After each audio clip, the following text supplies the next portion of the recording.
घूमती हुई पहाड़ियों और सरसब्ज और शादाब मर्गज़ारों के दरमियान बसे हुए एक छोटे से गांव में पाइपर नामी एक छोटी लेकिन पुरज़्म चिड़िया रहती थी। वो कोई आम चिड़िया नहीं थी। इसके मुतहर्रिक पंखों और खुशगवार रूह ने इसे बाकी रेवड़ से अलग कर दिया था। पाइपर को गाना पसंद था और उसकी धुनें हर इस शख्स के दिल में खुशी और गर्मजोशी लाती थीं जो उन्हें सुनते थे। एक उम्दा सुबह, जैसे ही सूरज ने आसमान को नारंगी और गुलाबी रंगों से पेंट किया, पाइपर हंसी और चहचहाहट की आवाज से बेदार हुआ। ये एक नया दिन था, लामुत्तनाही इम्कानात से भरा हुआ था। वो अपने आरामदेह घोंसले से फड़फड़ाता हुआ, अपने परों को फैलाता हुआ और ताज़ा किरकिरा हुआ का गहरा सांस लिया। जब वो खिले आसमान पर चढ़ा तो उसने अपनी साथी चिड़ियों को शाखों के दरमियान चहचहाते देखा। पाइपर अपनी ताज़ा तरीन कंपोजिशन दुनिया के साथ शेयर करने के लिए बेचैन था। वो एक ऊंची शाख पर बैठा, सर उठाया और गाना शुरू किया। उसका राग मसहूर कुन था। ये उभरते हुए सूरज के जौहर और हुआ की रूह को ले गया। नीचे गांव में खामोशी छा गई जब सब ने मसहूर कुन गाना सुना। हुआ पाइपर की धन को दूर दूर तक ले गई और जल्द ही पड़ोसी जंगलात और घास के मैदानों से मखलूक़ात जादुई कारकर्दगी का मुशाहिदा करने के लिए अर्द-गिर्द जमा होना शुरू हो गईं। हिरन, खरगोश, तितलियां और यहां तक के दरख्त की शाखों पर बैठे अक्लमंद पुराने अलुव सब पाइपर के गाने की खूबसूरती से खींचे गए। इसकी मौसीकी में हर किस्म के इंसानों को जोड़ने और उनके दिलों को हम आहंगी से जोड़ने की ताकत थी। दिन हफ्तों में बदल गए और पाइपर की शोहरत पूरे मुल्क में फैल गई। उनके गीत उम्मीद और इत्तेहाद की अलामत बन चुके थे। दूर दराज के देहात के लोग इसे गाते सुनने के लिए मीलों का सफ़र तय करते और उसकी धुनें नस्ल दर नस्ल मुंतकिल होती रहीं।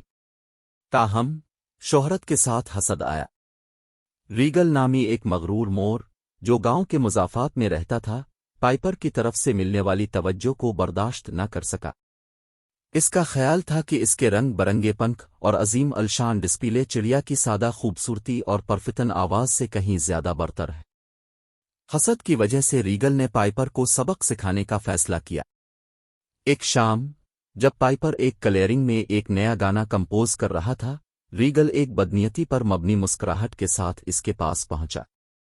अच्छा, ठीक है, अगर ये आजिज चिड़िया नहीं है जो ये समझती है कि वो अपनी छोटी आवाज से आसमानों पर राज कर सकती है, मोर ने तंज किया। मैं आपको दिखाता हूं कि हकीकी मौसीकी कैसी लगती है। रीगल ने अपने परों को फैलाया और चारों तरफ रक्स करना शुरू कर दिया, जिससे ऊंची आवाज में चीखने की आवाजें निकलें जिसने परसुकून माहौल को तबाह कर दिया। पाइपर ने कंपोज रहने की कोशिश की, लेकिन वो मदद न कर सका, लेकिन मोर के तंज से मायूस हो गया। इसके बावजूद उसने अपने अज़्म को बरकरार रखा और फजल के साथ जवाब देने का फैसला किया। मैं गाना गाता हूं किसी पर हुक्मरानी करने या किसी को पीछे छोड़ने के लिए नहीं, प्यारे रीगल, पाइपर ने सुकून से कहा। मेरे गाने मोहब्बत और इत्तेहाद का इजहार हैं, जिनका मकसद तमाम मखलूक़ात के दिलों को छूना है। आपकी खूबसूरती और सलाहियतें भी काबिल जिक्र हैं, और अगर आप हसद छोड़ दें तो हम मिलकर कुछ गैर मामूली तख्लीक कर सकते हैं।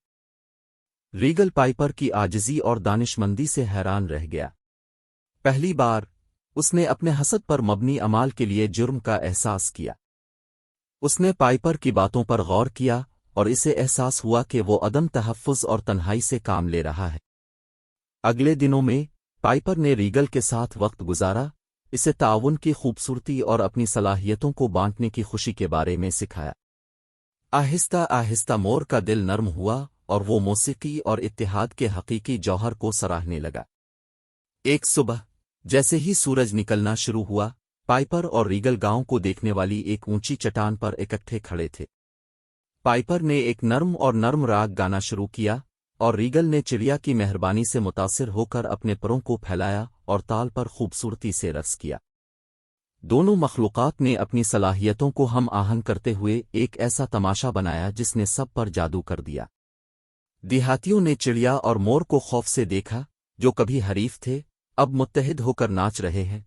उनकी मौसीकी हम आहंगी और अमन की सिम्फनी में बगैर किसी रुकावट के घुल मिल रही है।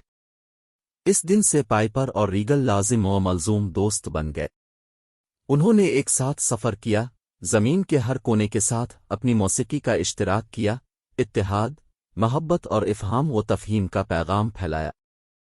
ان کی دوستی نے دوسروں کو اپنے اختلافات کو چھوڑنے اور عظیم تر بھلائی کے لیے مل کر کام کرنے کی ترغیب دی، اور اس طرح بہادر چڑیا اور قابل فخر مور کی داستان عمر بھر گونجتی رہی۔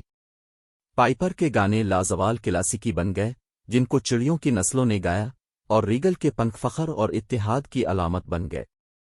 گاؤں، جو کبھی عام وجود کی جگہ تھا، ایک متحرک کمیونٹی میں تبدیل ہو گیا تھا جو تنوع کی خوبصورتی اور دوستی کی طاقت کو پسند کرتا تھا۔